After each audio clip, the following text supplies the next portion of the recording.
Selamat pagi Bapak Ibu Saudara-saudari yang saya kasih dalam Tuhan. Kita bersyukur pada hari ini kita boleh berkumpul kembali. Dan saya boleh menyaksikan minggu lalu bagaimana ulang tahun dari gereja ini sudah 37 tahun Tuhan menyertai, bahkan 10 tahun sebelumnya bagaimana jejak-jejak gereja ini, dasar-dasar gereja ini dibangun. Dan kita perlu bersyukur untuk kemurahan Tuhan, perjalanan 37 tahun bukan perjalanan yang mudah. Banyak tangisan, banyak canda, banyak sharing, banyak lutut yang bertelut, dan gereja ini bisa ada karena kemurahan Tuhan. Oleh karena itu Bapak Ibu Saudara-saudari, saya ajak kembali kita untuk bangun kembali gereja ini dengan tema menyala gerejaku, karena kita sadar 37 tahun Tuhan menyertai gereja ini bukan akhir dari gereja ini. Gereja ini masih terus berjalan dari hari demi hari. Dan kita sadar bahwa gereja ini punya panggilan di tengah-tengah kota Sydney ini. Dan mari saya ajak kita di dalam Roma 12 ayat 4-11 yang sudah dibacakan. Untuk kembali melihat bagaimana panggilan Tuhan. Dan bagaimana gereja kita bisa ada. Dan bagaimana perjalanan-perjalanan ke depan. Karena kita tahu dalam perjalanan gereja tidaklah mudah. 37 tahun sudah berlalu. Kita masih masuk di dalam sebuah kondisi yang tidak mudah hari demi hari. Kita masuk di dalam zaman di mana orang seringkali tidak memikirkan satu dengan yang lain. Orang seringkali fokus terhadap dirinya sendiri. Orang gak peduli lagi. Kehangatan itu tidak ada lagi di tengah-tengah gereja karena ada kepentingan-kepentingan pribadi yang masuk di dalam gereja. Karena itu Bapak Ibu Saudara-saudari, kita perlu sadar tantangan gereja di dalam era modern pada saat ini yaitu siapa? Diri kita sendiri. Masalah yang terbesar di dalam gereja itu adalah diri-dirinya. Di mana individu-individu satu dengan yang lain yang ada di dalamnya. Saya ingat beberapa tahun lalu ketika saya masih mahasiswa Bapak Ibu, saya ada praktek di satu gereja. Satu gereja di Jawa. Saya bertemu dengan ada satu jemaat senior Bapak Ibu. Dia tanya kepada saya, kamu tahu ada musuh yang terbesar di dalam hidup manusia? Saya mulai tebak-tebak apa musuh terbesar dalam hidup manusia. Dia ambilin saya sebuah kotak kecil Bapak Ibu. Saya ingat saya pernah baca filsuf yang pernah gambarkan, saya sudah bisa gambarkan, oh ini saya kira-kira tahu apa kotak kecil itu. Dia bilang, itu musuh terbesar ada di situ, musuh kita semua. Bapak Ibu tahu, saya buka itu cermin isinya Bapak Ibu. Musuh terbesar di dalam kehidupan kita, diri kita.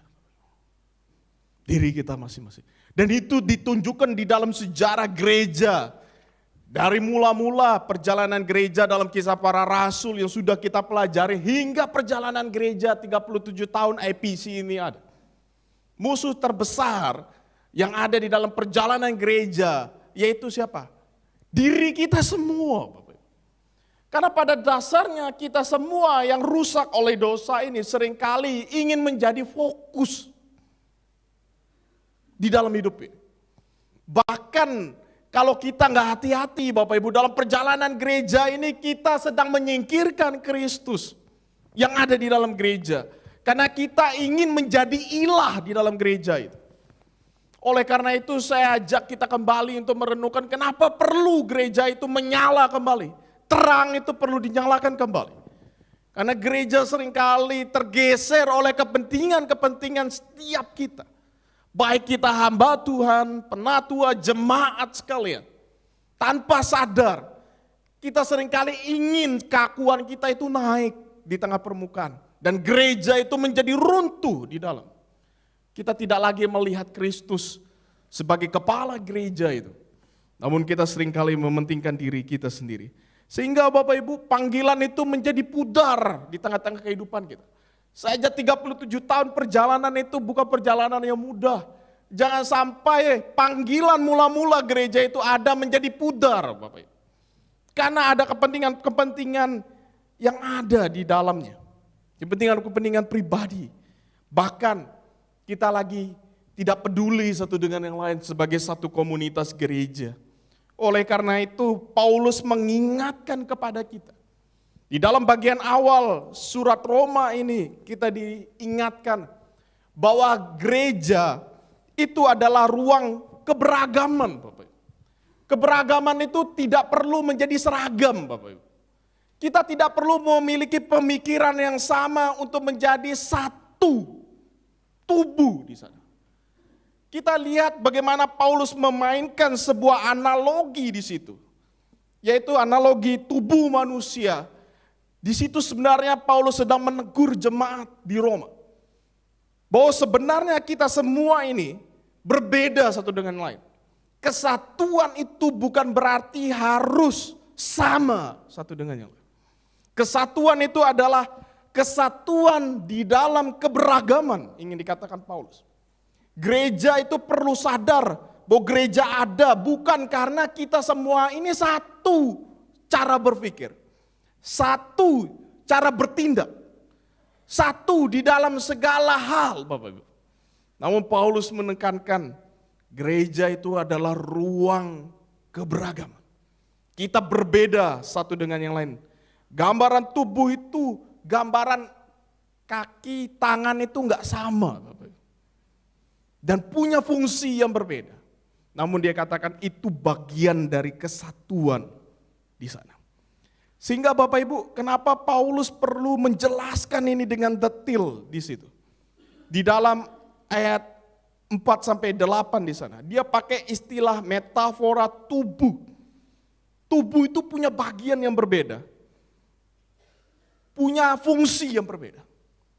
Punya tujuan yang berbeda. Namun dia bagian dari kesatuan, yaitu tubuh itu sendiri. Karena kita semua punya fungsinya masing-masing. Namun kita tidak bisa independen satu dengan yang lain.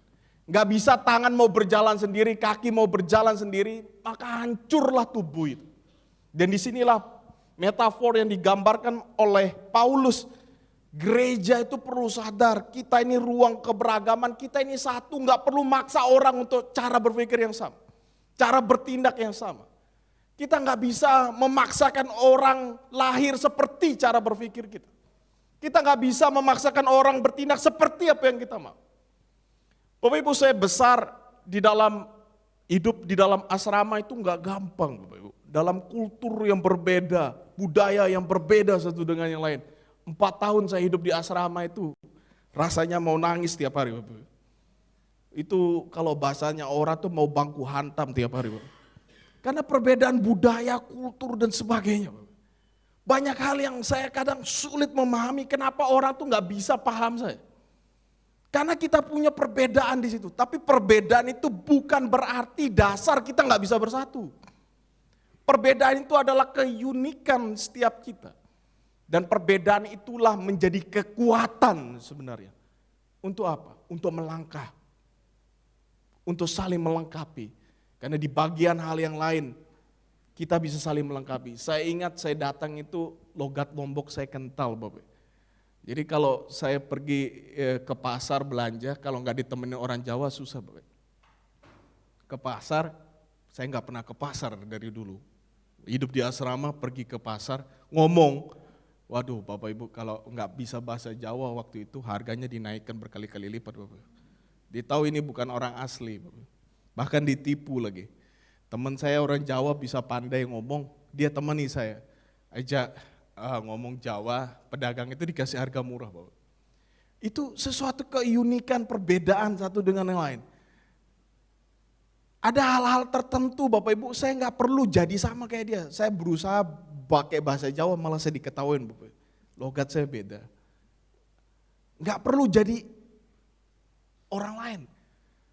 Keberagaman itu adalah saling memperlengkapi satu dengan lain. Karena permasalahan yang ada di dalam zaman itu Bapak Ibu, aku ini orang Yahudi. Aku ini orang Yunani. Aku ini orang yang lahir dari zaman bapak leluhur. Saya ini lebih tinggi dari engkau orang Yunani. Orang Yunani juga aku lahir di dalam peradaban. Filsafat yang kuat pada waktu itu. Cendekiawan-cendekiawan yang pintar. Terjadi gesekan satu dengan yang lain. Paulus ingin menunjukkan bahwa tidak ada lagi orang Yahudi, tidak ada lagi orang Yunani, Bapak. Dan itu jelas dia ingatkan di dalam Roma pasal 1 ayat 16 sampai 17, di mana Injil adalah kekuatan Allah. Salib Kristus itulah yang meruntuhkan setiap ego kita. Gak ada lagi orang Yunani, tidak ada lagi orang Yahudi. Kita semua satu. Satu apa? Satu tubuh di situ. Dan di sini dia ingatkan kembali kita semua satu dengan yang lain. Kita disatukan ini nggak ada lagi lebih tinggi, tidak ada lagi merasa semua lebih berguna dan tidak berguna. Kita semua ini dikatakan penting di dalam kesatuan. Kita semua yang berbeda ini saling melengkapi satu dengan yang lain. Ini yang dijelaskan Paulus dalam ayat 4 sampai 8, di mana gereja itu ruang keberagaman yang indah. Kalau Bapak Ibu mau lihat bagaimana surat Wahyu menyatakan segala suku, segala bahasa akan memuji kemuliaan Tuhan. Itu dimulai dari gereja, Bapak Ibu. Di mana gereja itu bersatu di tengah perbedaannya, di tengah budaya yang ada, di tengah warna kulit yang berbeda, di tengah gaya rambut yang berbeda. Namun kesatuan segala karunia kekuatan itu kita saling melengkapi. Seperti tubuh itu. Dan disinilah Bapak Ibu, Paulus ingin berkata, setiap orang di dalam gereja memiliki peran penting, gak ada yang gak penting satu dengan lain. Tidak ada. Kalau Bapak Ibu merasa, saya ini sudah lanjut usia, saya gak bisa lakukan banyak hal untuk gereja.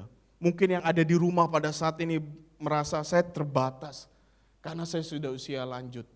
Bapak Ibu gak ada kata usia lanjut dan berhenti, pensiun di dalam kehidupan bersama kita.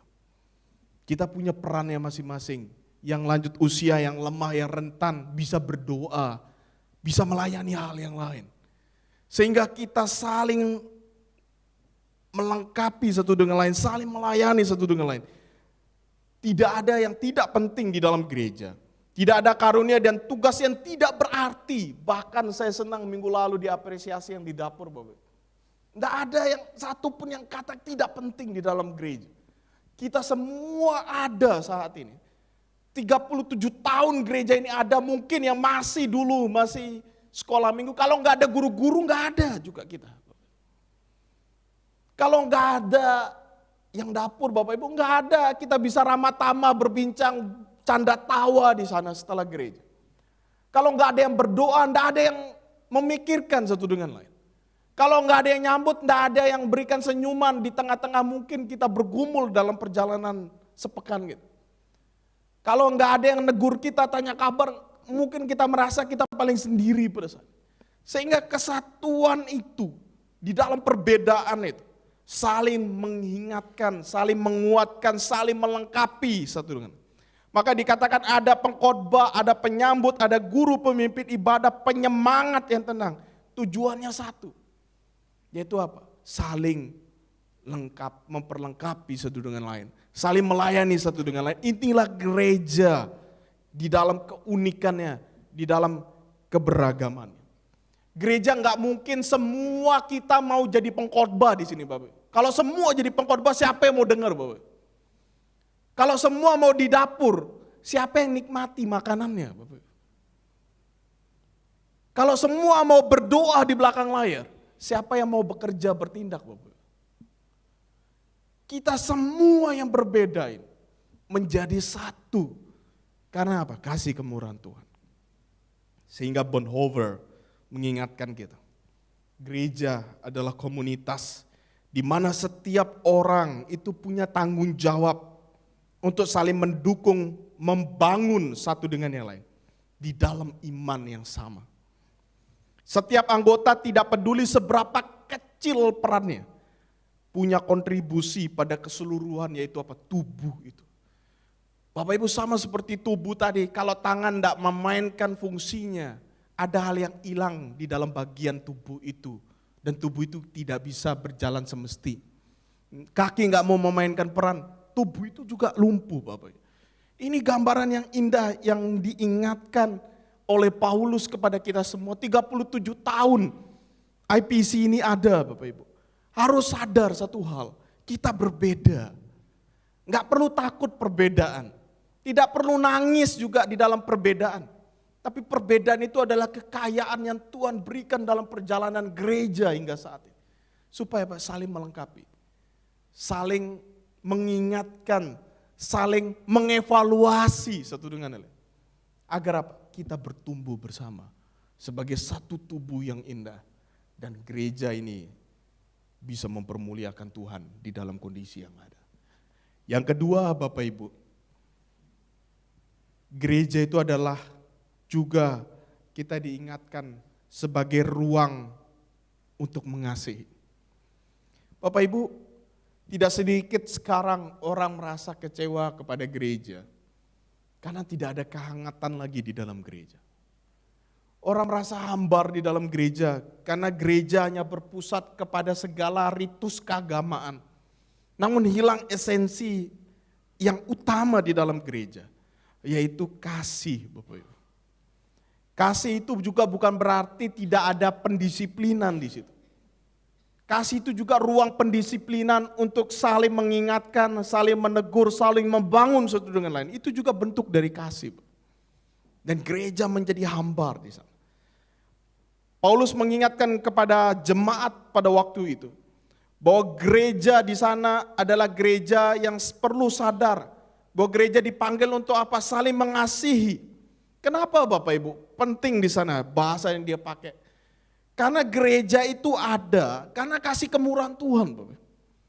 Kita sadar bahwa gereja itu ada bukan karena kehebatan kita, bukan karena bagaimana kisah hidup kita, enggak.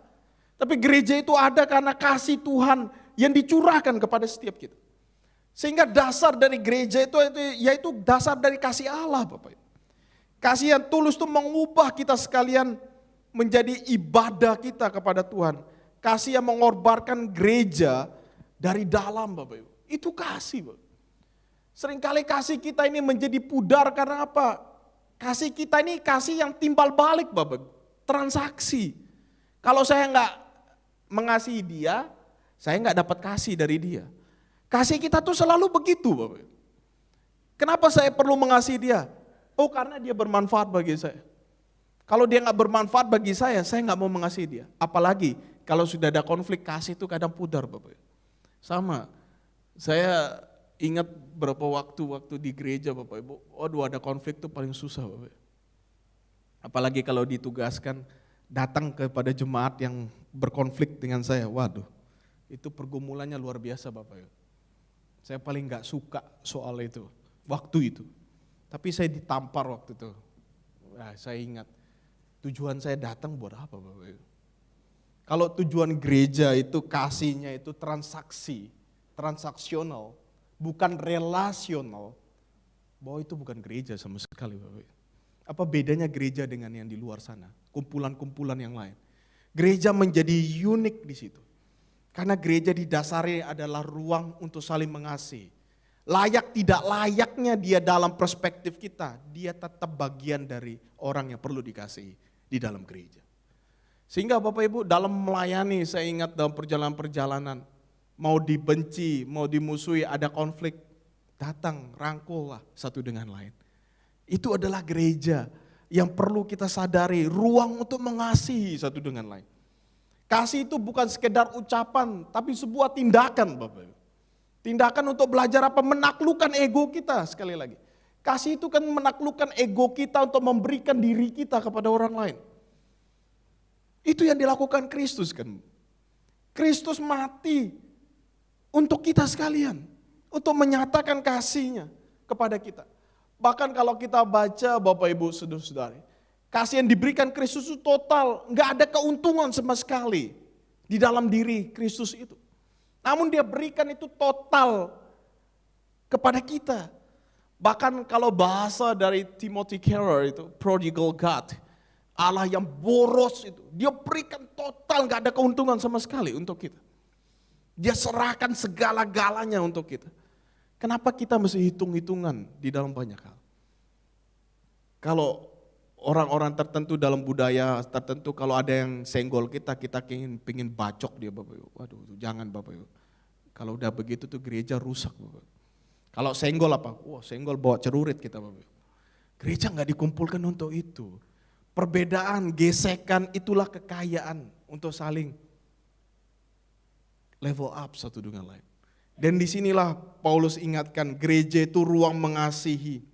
Bukan karena tugas.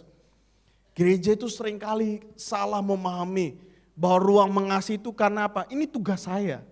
Bukan, Bapak Ibu. Itu bukan tugas kita. Tapi itu adalah kesadaran kita karena Tuhan mengasihi kita.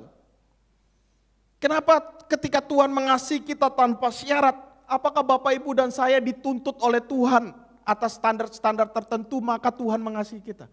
Enggak kan Bapak Ibu. Paulus sedang bermain di situ dengan istilah Tuhan aja berikan kasih-Nya kepada kita, tidak melihat siapa kita.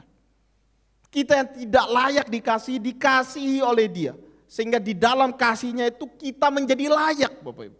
Kenapa kita sedang menghitung segala sesuatu? Sehingga orang itu layak atau tidak. Gereja perlu sadar bahwa satu dengan yang lain perlu mengasihi tanpa syarat. Sebagaimana Allah mengasihi kita sekalian. Sehingga mengasihi gereja dengan tulus berarti mengasihi setiap anggotanya. Tidak ada yang kita bisa berkata, saya mengasihi gereja di tempat ini. 37 tahun gereja ini ada, saya mengasihi gereja ini. Kalau Bapak Ibu mengasihi gereja ini berarti Bapak Ibu mengasihi setiap anggota yang ada di dalam gereja ini. Bagaimanapun dia, siapapun dia, di dalam kelebihan atau kekurangan dia. Dengan segala hal Bapak Ibu, kita perlu sadar karena Kristus sudah mengasihi kita semua lebih dulu. Yesus berkata, semua orang akan tahu bahwa kamu murid-muridku jika kamu saling mengasihi. Kasih ini adalah terang yang mengundang orang lain mendekat kepada gereja. Bapak. Kalau Bapak Ibu lihat perjalanan gereja, dari gereja mula-mula dalam Kisah Rasul, kasih itu menjadi hangat Bapak Ibu. Bahkan kepedulian satu dengan lain, itu sangat luar biasa dalam Kisah Para Rasul yang sudah kita belajar. Bahkan orang mau merelakan apa yang ada di dalam hidupnya. Mengorbankan apa yang dia miliki untuk kepentingan bersama. Kenapa kita nggak belajar untuk itu? Kita nggak dipanggil untuk jual rumah kita masing-masing untuk dukung. Enggak Bapak. Tapi kita diminta apa? Belajar dari hal yang sederhana. Buang ego kita masing-masing. Mari kita bergandengan tangan. Mari kita saling mengasihi satu dengan lain. Apapun bentuk kita, apapun riwayat kita, apapun kondisi kita. Kita mau belajar untuk melayani satu dengan lain. Untuk mengasihi satu dengan yang lain. Dan disinilah N.T. Wright menjelaskan kepada kita. Gereja seharusnya menjadi tempat di mana kasih Kristus itu terlihat jelas. Kalau kasih Kristus itu tidak terlihat jelas di dalam gereja, itu bukan gereja sama sekali. Di mana di dalam gereja itu setiap orang dipanggil untuk saling mengasihi sehingga dunia dapat melihat bagaimana kita adalah murid-muridnya. Dunia akan melihat bagaimana kita adalah murid Kristus ketika gereja ini saling mengasihi. Bagaimana kita bisa mengasihi dunia yang di luar sana kalau kita gak bisa mengasihi satu dengan yang lain. Bagaimana kita ingin membawa Injil yang berita tentang kasih Kristus ketika di dalam gereja sendiri tidak ada kehangatan dari kasih itu sendiri Bapak. Dan disinilah saya ajak kita sekalian kenapa perlu gereja itu menyala kembali, bangun kembali, bersinar kembali. Karena gereja perlu sadar Bapak. Gereja adalah pantulan dari kasih Kristus itu. Gereja perlu sadar melalui keberadaan dia. Nama Tuhan ditinggikan. Bukan hanya melalui gedungnya Bapak Ibu. Tapi melalui keberadaan kita semua. Di mana kehangatan itu, penerimaan, kasih itu lahir satu dengan lain. Sebagaimana Paulus menjelaskan di sana. Dan yang ketiga Bapak Ibu. Gereja menyala itu adalah gereja untuk melayani. Paulus mengingatkan di dalam ayat 11, gereja itu adalah ruang untuk melayani satu dengan lain. Pelayanan kita harus dilandasi dengan semangat dan antusiasme yang tinggi. Karena gereja dipanggil bukan untuk menikmati keberadaannya sendiri. Tapi gereja dipanggil untuk apa? Sebuah aksi, yaitu aksi untuk melayani satu dengan lain. Dan pelayanan ini bukan soal melakukan, Bapak. Ini menarik. Paulus membanggai istilah yang menarik. Pelayanan, layanilah Tuhan dengan semangat yang ada. Pelayanan itu bukan sekedar kita melakukan sesuatu, Bapak. Pelayanan yang dipakai oleh Paulus di sini, yaitu apa? Untuk memperlengkapi orang lain. Kita seringkali terjebak melayani itu berarti menyenangkan orang lain. Enggak, Bapak Ibu. Pelayanan itu bukan menyenangkan orang lain. Paulus memakai istilah, layanilah satu dengan yang lain, itu pakai istilah yang lebih baik, itu memperlengkapi satu dengan lain. Gereja ada itu untuk saling memperlengkapi satu dengan yang lain. Sehingga apa? Ketika perlengkapi satu dengan lain, gereja itu membawa satu dengan lain untuk kembali kepada panggilan mereka. Sehingga bagian yang atas tadi, kenapa kita perlu satu, kita perlu mengasihi, kita perlu ingat sadar panggilan kita. Karena disinilah kasih melayani itu memperlengkapi satu dengan lain. Kalau ada bagian-bagian tertentu di dalam diri kita yang belum tahu panggilan itu, mari kita dengan kesadaran untuk memperlengkapi mereka. Untuk menyemangati mereka, agar mereka sadar panggilan mereka. Dan kita bisa saling bergandeng tangan untuk maju bersama.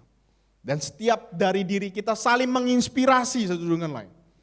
Turut membina dari generasi yang senior kepada generasi yang lebih juniornya. Dan sampai ke generasi yang paling muda. Kita saling melengkapi satu dengan lain di dalam karunia kita yang berbeda-beda. Untuk apa? Untuk saling menguatkan sehingga gereja ini bisa bertumbuh di dalam semangatnya dan di dalam kemurahan Tuhan di sana. Dan Bapak Ibu Saudari, John Stott juga mengingatkan kepada kita pelayanan yang sejati tidak hanya melibatkan tindakan, tapi memberdayakan orang lain. Gereja seringkali keliru dalam perjalanannya, yang penting apa? Menyenangkan di dalam pelayanan. Hanya serving, tapi lupa untuk apa? Melengkapi orang lain. Supaya orang lain ini punya level yang sama dengan kita. Sehingga dengan tujuan yang sama mereka diperlengkapi, kita bisa bergandeng tangan untuk panggilan yang lebih besar. Mari Bapak Ibu Saudara-saudari, kita sadar panggilan kita. Bahwa menyala gereja ini bukan tindakan sekali. Di mana sekali untuk mengasihi, sekali untuk melayani, sekali untuk menerima satu dengan yang lain. Tapi ini adalah perjalanan yang terus menerus. Bukan perkara yang mudah Bapak Ibu.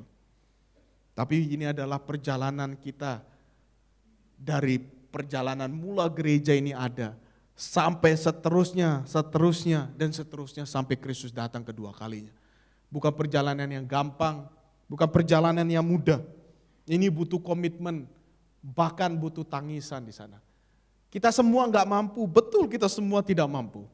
Tapi Kristus mampu melakukannya di dalam hidup kita.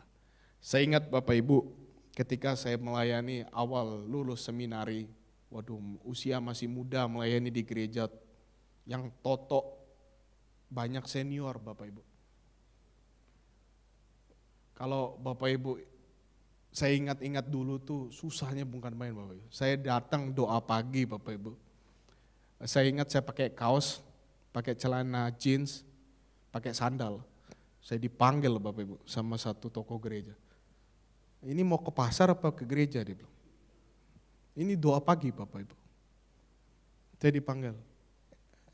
Sini katanya. Pak Andri ini, Losa Andri ini sadar gak ini gereja apa pasar katanya. Bapak Ibu kalau ditegur gitu, kalau saya bilang, saya ini hamba Tuhan. Walaupun AI ini senior tapi saya hamba Tuhan loh di sini. Bapak Ibu itu gak enak Bapak. Tapi saya sadar makin hari Bapak. Itu baru satu hal Bapak Ibu, banyak hal yang lain. Saya belajar banyak hal, itu pembentukan yang luar biasa. Sehingga satu kali Bapak Ibu, saya merasa saya nggak kuat sudah melayani. Waduh ini panggilan yang mustahil saya bilang, melayani orang ini sulit. Tapi saya sadar bahwa pelayanan itu bukan menyenangkan orang lain. Pelayanan itu apa? Memperlengkapi orang lain supaya dia levelnya sama dengan kita dan pertumbuhannya sama. gereja itu bertumbuh. Ketika saya merasa saya sudah nggak kuat, ketika saya mau menyerah di dalam pelayanan, saya dipanggil Bapak Ibu sama tokoh gereja juga senior. Ketika saya sudah mau nyerah, nggak kuat dalam pelayanan, tekanan yang begitu luar biasa, dia tanya saya, Losa Andre ini pernah pakai lutut enggak? Saya nggak ngerti waktu itu. Pakai lutut tuh Bapak Ibu tahu, orang kuno tuh berdoa tuh berlutut Bapak Ibu. Dia ingetin saya, Losa Andre pernah pakai lutut enggak? Lututnya belum dempal kan katanya. Kalau belum dempal berarti kamu belum banyak berdoa, minta Tuhan tolong. Dia bilang pelayanan kehidupan kita bersama itu enggak mudah Bapak Ibu. Tapi dia katakan ketika engkau sadar, engkau berlutut di hadapan Tuhan, engkau sadar, engkau buang dirimu, biar Tuhan mau berbicara apa bagi gereja ini. Itu perjalanan kita bersama hari demi hari. Mari Bapak Ibu, mungkin Bapak Ibu merasa saya enggak sanggup, saya enggak kuat saat ini. Mustahil ini semua. Kita semua ini berjalan di dalam kemustahilan. Tapi di dalam Tuhan tidak ada yang mustahil Bapak Ibu. Di dalam Tuhan kemustahilan itu menjadi sebuah opportunity yang Tuhan akan berikan kepada kita. Dan kiranya gereja ini Tuhan berkati, Tuhan bangunkan, dan kita semua boleh bangun di dalam segala hal. Dan kita sadar bahwa kita ada saat ini, gereja ini ada bukan karena kehebatan kita. Bukan karena juga bagaimana sumber daya yang hebat, enggak. Semua karena kehebatan dan kemurahan Tuhan. Dengan segalanya Tuhan memperlengkapi gereja ini dari generasi demi generasi dan generasi ke berikutnya. Karena kisah dari ini belum selesai pada saat ini. Kisah ini masih akan berlanjut hari demi hari. Tuhan berkati dan mari kita berdoa untuk kebenaran firman pada hari ini.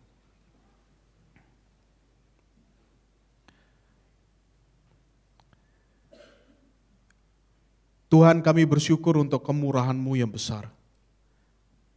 Kami sadar ya Tuhan banyak hal yang terjadi dalam kehidupan kami. Kami ingin menyerahkan gereja ini di dalam tangan dan kemurahan-Mu. Berbicaralah kepada kami melalui firman-Mu. Bangunkan gereja ini. Kiranya gereja ini menyala ya Tuhan karena kemurahan Tuhan yang besar. Agar Tuhan tolong kami semua untuk bergandeng tangan, untuk melayani satu dengan lain, di mana kami saling menerima satu dengan lain bukan karena kami sama, namun perbedaan itulah kami boleh dirayakan bersama untuk memperlengkapi satu dengan lain. Tolong kami Tuhan agar kami juga belajar untuk mengasihi, bahkan melayani, memperlengkapi satu dengan lain. Dan ini adalah gereja di mana Tuhan rindukan kami berada. Terpujilah Engkau dari sekarang sampai selama-lamanya, demi Yesus Kristus, Tuhan dan Juru Selamat kami berdoa. Amin.